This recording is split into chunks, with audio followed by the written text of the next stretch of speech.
first light breaks across the rugged hills of Earth's only supercontinent, Pangaea. For over 50 million years, this primeval world has been dominated by one ruling class giant, ancient reptiles.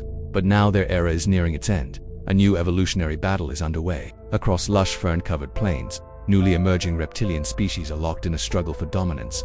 Among them are the earliest dinosaurs, still rare, but already showing signs of the power they'll one day wield. It's the end of the wet season. The rivers are full now, but they won't stay that way.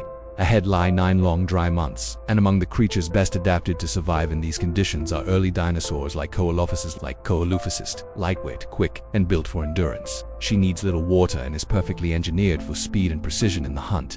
Dinosaurs first appeared around 10 million years earlier as small, agile predators. What sets them apart is a unique skeletal design, hips and ankles that allow them to stand balanced on 2 legs, lightning-fast reflexes, and remarkable stamina. Evolution has made them survivors. But they're not the only giants roaming this Triassic landscape. In the early morning light, the air fills with the cries of a migrating herd. Plotchers, one-ton plant-eaters with powerful tusks. These creatures are ancient relatives of reptiles but not true dinosaurs. Once, their kind flourished across the world. Now they are one of the last of their lineage, endangered, but still formidable. Despite their size and bulk, Plotcherias are gentle herbivores. Their tusks are tools for digging, but when threatened, especially by rival males, they become dangerous weapons. And to the fast, opportunistic Coelophysis, the weaker among them represent a perfect target. This is how it begins, the slow, steady rise of the dinosaurs. Speed, agility, and adaptability will be their edge in the coming age. A year passes. Deep within a shaded canyon, moisture clings to moss and ferns, creating a secret haven for young dinosaurs. Among them is a juvenile Diplodocus, now over 3 meters long. She travels in a crasher group of yearlings bound by survival. But even in this hidden refuge, danger looms. The scent of greenery has drawn in larger giants. A massive 17 Stegosaurus enters the canyon. Like the others, he's a herbivore, but a dangerous one. His iconic backplates are mostly for display, flushing with blood in a vivid show of dominance. But it's the massive spikes on his tail, each over a meter long, that make him lethal. The crash retreats deeper into the canyon. But something else stalks the shadows. Allosaurus, 2 of them drawn by the scent of prey, heat, hunger. The Stegosaurus senses them. His plates flare with blood, transforming him into a fearsome display of size and color. Confused and wary, the Allosaurs hesitate. This fight isn't worth it. They back off for now. The young Diplodocus watches she's vulnerable. These towering strangers are dangerous, unfamiliar. But salvation is coming. Towering above the treetops, a Brachiosaurus arrives 13 meters tall, with chisel-like teeth designed to harvest cones and tender leaves from the canopy. This giant sauropod weighs more than 70 tons, one of the largest creatures ever to walk the earth. No predator dares attack such a colossus. The juvenile Diplodocus is still small. She needs the protection of her kind. And finally, it arrives. A herd of massive adult Diplodocus emerges from the mist. One old female approaches and pauses, sizing up the young. The herd has returned, and with them, safety. She accepts them and they fall into line behind an adult. Safe at last. Herd of Diplodocus is now at full strength. It contains a range of members from 12 meters long adolescents to gigantic adults 3 times their size. It is the mating season, and for the first time, thief male that hatched 10 years ago in the forest is old enough and large enough to reproduceth. Males have started to display during this. They rock back on their tails to impress potential mates. Occasionally fights break out with creatures this size. The forces at work during these confrontations are colossal, enough to shatter ribs and shake the ground. Applause. The victor wins the right to mate. Our female is approached by a young male, responds to his calls first by stamping and then generating very low-frequency mating calls. This so-called inf is too low for most animals to hear. However, he picks these signals up through the ground and responds by walking close to her, rubbing his body down. Hirsch shows she is receptive. Mating is a dangerous activity for thief male. She is going to have to carry at least an extra 10 tons on her back. As she has grown older, the vertebrae over her hips have become fused and reinforced to help her cope with this ordeal. The Ophthalmosaurus are starting to give birth. Most sea reptiles return to the land to lay eggs, but not Ophthalmosaurus give birth to live young. This frees the adults from the need to crawl out of the water and has allowed them to evolve their fish-like Shapeza. Single female has between 2 and 5 pups, but since they are air-breathers, young must be born tail first, otherwise they would drown in the time it takes them to escape from the mother. Newborn pups have just a few seconds to reach the surface and take their first breath from the moment they are born.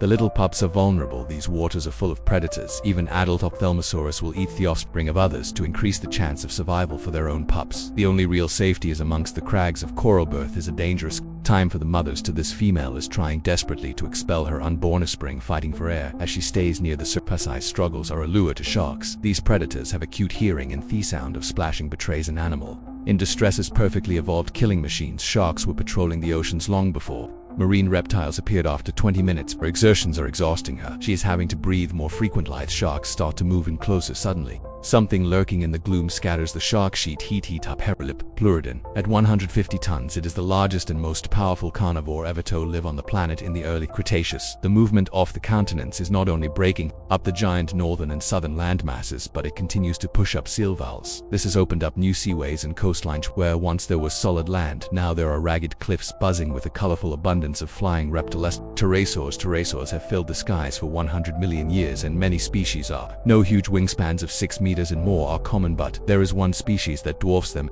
Is ornithocus, 12 meters from wingtip to wingtip and a body bigger than a man. Is the undisputed king of the skies. Applause.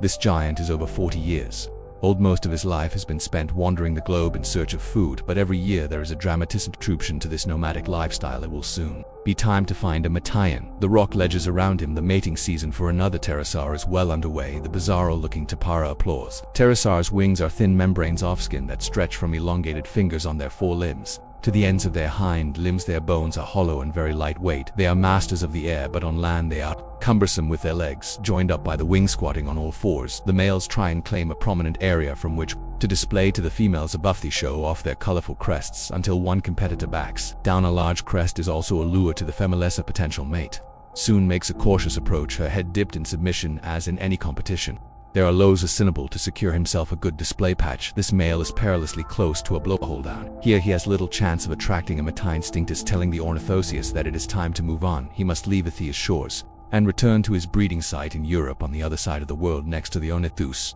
The birds look no bigger than insects, however their tiny feathered wings are more resistant to damage than the skin membrane of the pterosaur. Especially among the branches and twigs of dense forests in the far future, the pterosaurs will surrender the skies to the birds driven on. He eventually reaches the huge island of Canabria, which will one day be the bedrock of Spain.